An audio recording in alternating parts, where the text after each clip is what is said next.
Florian, est-ce que tu as des conseils pour nos amis auditeurs, auditrices qui voudraient devenir comédiens Oui, je vais vous comédiennes. raconter plein de choses qui vont vous encourager. Et aujourd'hui, je vais vous parler du soir de première. Les premières au théâtre. Alors, la première d'un spectacle, c'est normalement la première représentation publique d'une version plus ou moins finalisée. Et voilà, pour nous les comédiens, la première d'un spectacle, c'est la guerre. Il n'y a pas d'autre mot. Déjà, je ne sais pas si vous le savez, mais il y a une petite tradition de première. Nous devons nous faire des cadeaux. Ah, les cadeaux de première, c'est mignon, hein? Bah non, c'est chiant.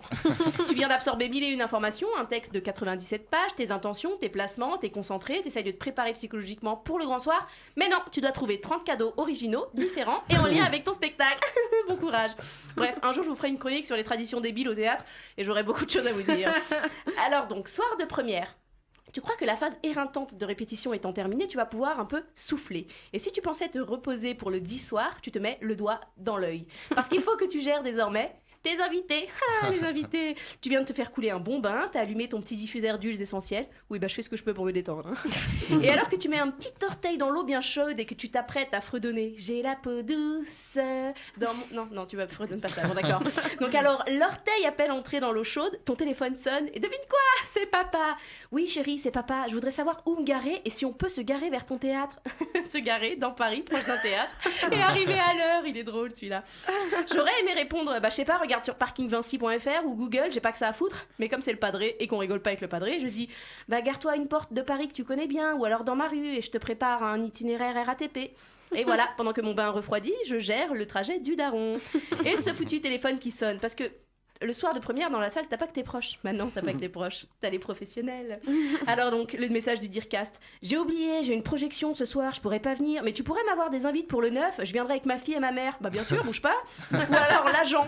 Hello, ce soir c'est où et à quelle heure? Je sais pas, connard, c'est écrit sur le message du dessus, non? Tu peux pas vérifier? Voilà, laissez-moi mourir, je veux plus y aller. Non, j'exagère, le jour de première, tu peux tout supporter. Tu tires sur les nerfs, mais tu tires quand même. Quand enfin, après ta séance de relaxation avortée, le planning de tes invités géré, les cadeaux de première achetés, tu arrives au théâtre, tu vas devoir affronter tes collègues. Et alors là, c'est ce qu'il y a de plus drôle. Ou de plus chiant, je sais pas encore. Les collègues, le soir de la première, t'as les collègues stressés qui te rendent qui sont câlins, voilà, bon, passe encore, ils font des câlins. T'as les collègues ultra stressés. Florian, j'ai plus de jambes.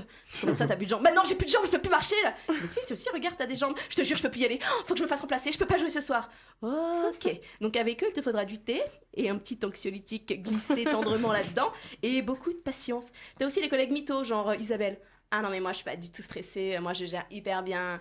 Elle est où, Isa? Isa? Ah non, je crois qu'Isa, elle est aux toilettes, elle est en train de vomir. Ouais, d'accord. Elle a la gastro sûrement, rien à voir avec le stress, bien sûr. Et puis t'as les traqueux, les vrais traqueux qui vont assumer et qui vont mettre les mots.